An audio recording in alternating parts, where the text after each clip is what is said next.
So with Anthony Cassara's upset over Gable Stevenson in the Big Ten Finals, this heavyweight weight class at the Nationals went from being a weight class where it looked like it would just be Gable Stevenson and then trying to figure out the rest to having an interesting three-headed monster at the top where you have Weigel, or not Weigel, you have Derek White, Anthony Cassara, and Gable Stevenson, all one-loss wrestlers who have all beat one of the others and then lost to one of the others. So it makes the matchups pretty interesting, and it makes the weight class, I think, a lot more interesting as well. But there's also a lot of different interesting seeds that came out of it, especially after the Big Ten tournament. One of the shocking ones is that Sam Stoll didn't qualify the way, and he ended up having to get a wild card. And as a result, he ends up having to face a top four guy in Jordan Wood in his first match.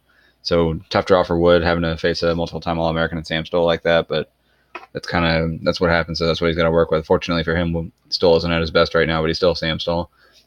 But let's start going through the picks here. So in the first round matchup for Derek White, I'm going to pick him to win that match against whoever wins the pigtail. Don't think either of those guys are going to give any problems. Then between Jensen and Singletary, I will give Jensen the edge here. Between Stencil and Sweeney, Stencil has had a pretty good year as a pretty solid pinner, so I'll give him the edge over Sweeney. And then we have Thomas of Pitt versus Malley of Stanford. I'll take Thomas. So then we'll have White versus Jensen in the round of 16. These guys haven't gone against each other before, but I'll pick Derek White. And then between Stencil and Thomas, these guys actually have gone against each other. Thomas got the pin earlier this season, back in November, so I will take Thomas to win that match again. So then we get White versus Thomas. These guys have gone against each other before. It was in January 19th. A very close match. It was 9-8 for Derek White. I'm going to pick an upset here of Derek White. I think that Thomas is a guy who can definitely hang with White, as he proved in the 9-8 result. I think he's actually going to get it done here and pull the upset on Derek White and knock off the number one seed early on in the quarterfinals, moving Thomas into the semifinals. So I'll just circle him real quick, and we'll move on to the next quarter. So in the next quarter, we got Mason Paris, who shockingly is a 5 seed despite having like 10 losses this year, which there were a lot of questions about seeding, but heavyweight definitely had some issues here, especially with Paris being all the way up at number 5. But with that being said, I'll still pick him to win this match here over Miller of Appalachian State. And then Gillian Daniel from UNC versus Jennings from Northwestern. Jennings is one of those guys who seems to have like some good ones and some bad ones mixed in. Just seems to be a matchup thing with him, but I'll take him to win this match here and move on to face Mason Paris. And then we have Voss versus Elam. I'll take Voss in there over Elam of Mizzou. Voss from George Mason. And then the Sam Stoll-Jordan Wood match. Sam Stoll is definitely a live underdog here. There's a real possibility for him to win. The two haven't faced each other in the past, even though Lehigh did come to Iowa City for the duel. The match that Wood ended up having to take was against Aaron Costello, and he majored Costello, but it's hard to take a whole lot from the result versus Costello instead of just having a head-to-head.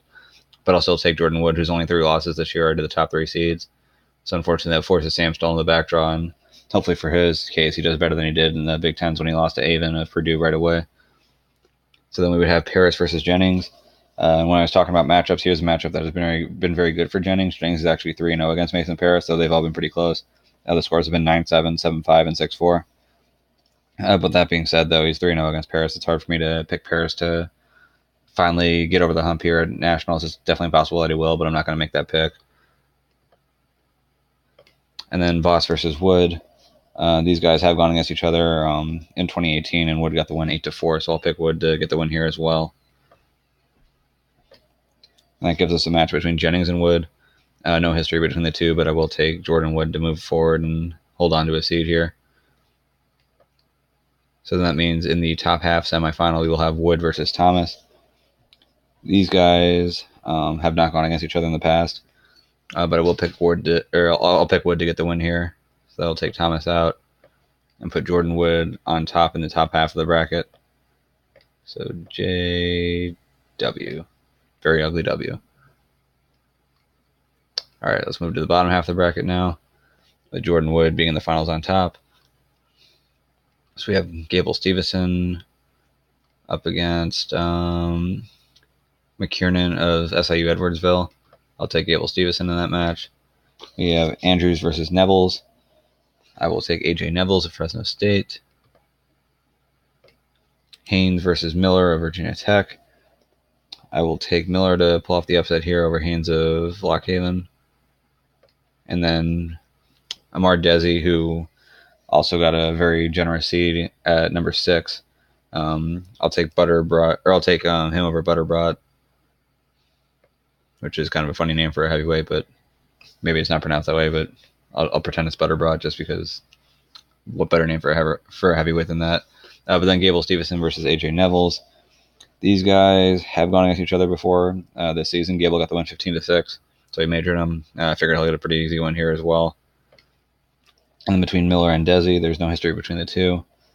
But I'll take Desi, who is going to, it seems like he's going to get pretty far along in this tournament based off of very fortunate seeding, because I don't think he's as good as his seed indicates. So that gives us Stevenson versus Desi. These guys have not gone against each other before, but I'd imagine Stevenson's going to win this match pretty dominantly, if not in a major or even a tech if he gets out to a big lead and is able to turn him. So that puts Gable Stevenson in the semifinals. And then on the bottom quarter, we have Hilger versus Gremmel. I'll take Hilger in that match over Gannon Gremmel. Got a little bit of name like Gannon. Then we have Gunning versus Hamida. In this match, I will actually take an upset here and pick Gunning. Hamida had a pretty good Big Ten tournament, but he was kind of inconsistent during the season. I think he's primed for an upset, and I think Gunning's going to be able to do it. And then you have Orndorff versus Goodhart. I will pick Orndorff. And then Parker Kassar, I'll take the number 2 seed, Kassar. So from here we have Hilger versus Gunning. These guys have gone against each other just once before, with Hilger getting a 3-0 win. I will pick Hilger to win this matchup again. And then between Orndorff and Kassar, these guys haven't gone against each other before, but I will pick Anthony Kassar.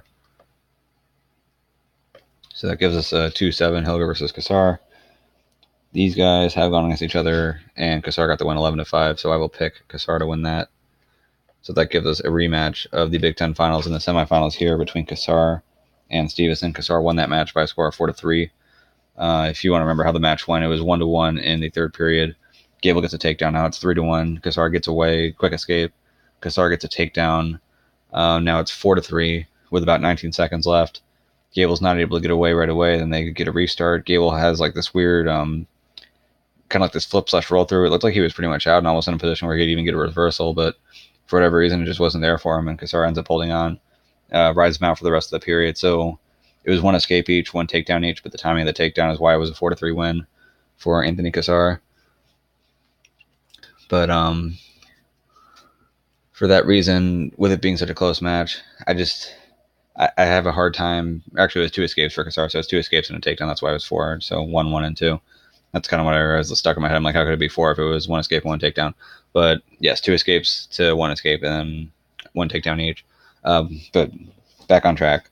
I think this is definitely a match that Stevenson can win. He almost had him in the Big Tens. It wasn't until about 30 seconds left that he gave up the takedown that cost him. I think he'll be a little bit sharper here in NCAAs. I think he's going to be able to avenge that loss and get the win. And so it'll be Gable Stevenson on the bottom half as a number 3 seed, although calling him a number 3 seed seems a little bit unfair and inaccurate, because he is a 1-loss guy and his only loss was to the 1 seed, or his only loss was to a 2 seed, but he beat the 1 seed. But that's kind of how it was going to go. No matter how the seeding worked out, whoever got the 3 was going to be upset because they also had 1 loss. But the guy who was seated, a guy who was seated ahead of him, would be a guy that they had already beaten. So then we have Jordan Wood versus Gable Stevenson. These guys have gone against each other. Gable got the win 9-4 earlier this season. I think he's going to be able to get a win here as well. And so Gable Stevenson, as a true freshman, will be an NCAA champion if all goes as